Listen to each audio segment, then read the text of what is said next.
అప్పుడే గొడవ జరిగిందంటారు. కాసేపటికే కలిసిపోయామంటారు. నా మీద దాడి చేస్తున్నారు అంటూ వీడియోలు లైవ్లు పెడతారు. తెల్లారగానే వచ్చి అదంతా ఫేక్ అంటారు. ఇదేదో పిచ్చాసుపత్రిలో జరుగుతున్న వ్యవహారం కాదు. ముగ్గురు హీరోలున్న మంచు కుటుంబంలో జరుగుతున్న వ్యవహారం.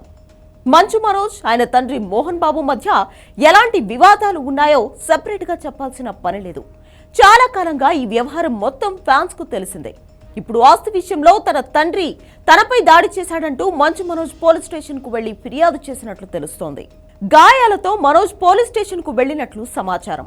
తాను మనోజ్ ను కొట్టలేదని, మనోజే తనపై దాడి చేశాడంటూ మోహన్ బాబు కూడా పోలీసులకు ఫిర్యాదు చేసినట్లు సమాచారం. అసలు ఏం జరిగింది? మాటల వరకు కాకుండా చేయి చేసుకునేంత వరకు వ్యవహారం ఎందుకు వచ్చింది అని ఫ్యాన్స్ కంగారు పడుతున్న సమయంలో అసలు గొడవే జరగలేదు అని చెప్తున్నారు మోహన్ బాబు పిఆర్ టీం. అసలు ఇందులో ఏది నిజం, ఏది అబద్ధం? గతంలో కూడా ఓసారి ఇలానే చేశారు. మంచు విష్ణు తనపై దాడి చేస్తున్నాడంటూ మనోజ్ ఫేస్బుక్ లో లైవ్ పెట్టాడు. అన్నా తమ్ముళ్ళు ఇలా కొట్టుకోవడం ఏంటని అంతా షాక్ అయ్యేలోపు అదేమీ లేదంటూ వీడియో డిలీట్ చేశారు. ఆ గొడవ గురించి ఎప్పుడు ఎవరు అడిగినా అది అసలు గొడవే కాదని చెప్పేవాళ్ళు.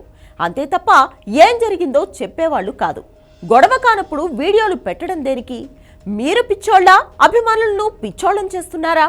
మీ ఇంట్లో గొడవలుంటే ఇంటి వరకు చూసుకోండి. వ్యవహారం బయటికి వచ్చేలా ఉంటే మీ ఫ్యాన్స్ టెన్షన్ పడకుండా క్లారిటీ ఇవ్వండి. అలా కాకుండా ఏది నిజమో ఏది అబద్ధమో కూడా తెలియకుండా ఇలా బిహేవ్ చేస్తే ఫ్యాన్స్ మీకు కొత్త పేర్లు పెట్టే ప్రమాదం ఉంది.